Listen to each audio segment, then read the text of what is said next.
Dimos de la economía. Sí. ¿Qué dicen? ¿De lo que estamos mal y vamos más o menos? ¿Qué dicen? Hablan de cierto nerviosismo. Si lo pones en contexto, en julio del año 2024 los dólares estaban a 1.500, ¿no? Ahora 1.300, es un repunte del 6,5% en el mes de marzo.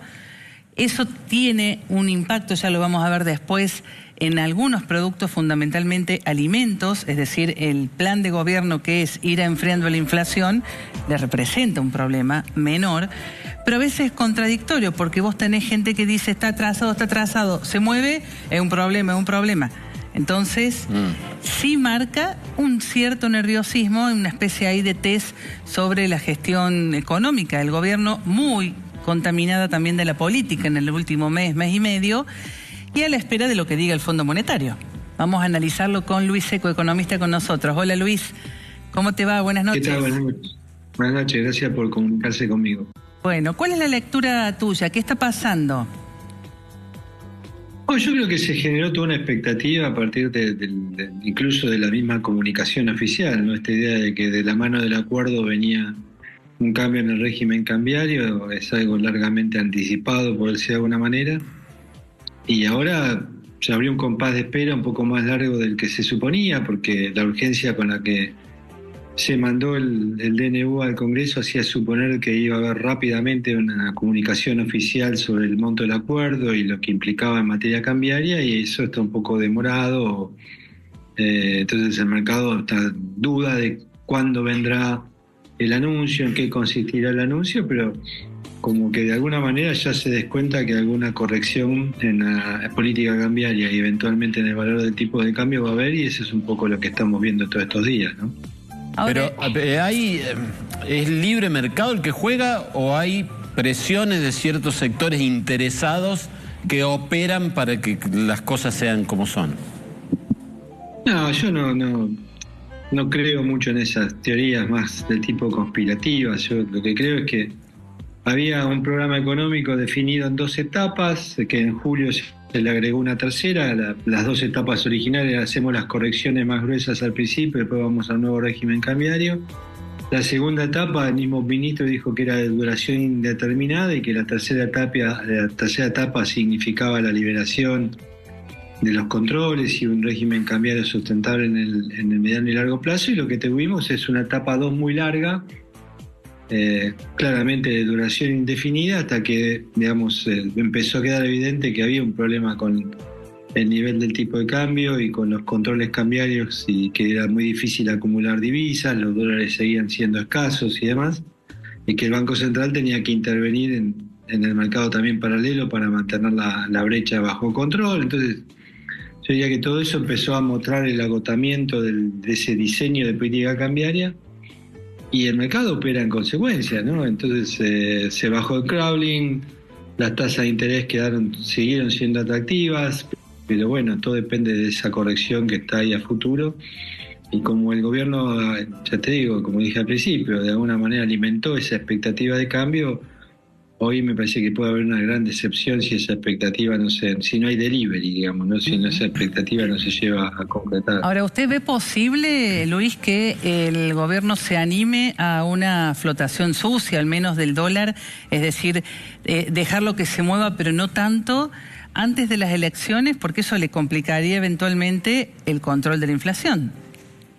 Es un dilema, ¿no? ¿Viste? Un dilema se define como entre 2 opciones, ninguna es necesariamente mejor que la otra y alguien tiene que decidir. Yo creo que el problema es que, de la misma manera que uno dice, bueno, si tocan ahora el tipo de cambio, puede haber una corrección inflacionaria que le saque votos. Yo te diría que, bueno, suponete que no tocan nada, hay que ver si llega a octubre, digamos, ¿no? Entonces, a veces es mejor tomar las decisiones cuando todavía tenés control de la situación y no después hacerlo a la desesperada.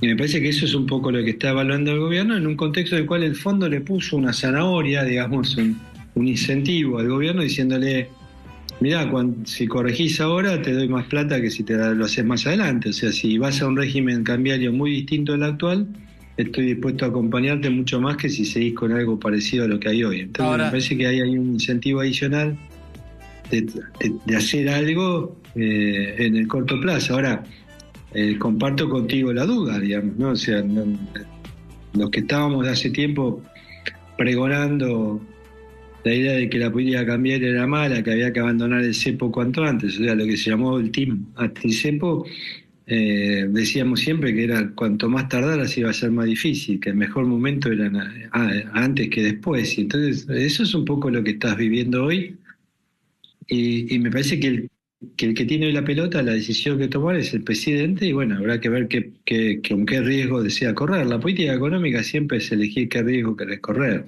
Ahora, me parece que es un poco el riesgo que tiene que tomar Milei hoy.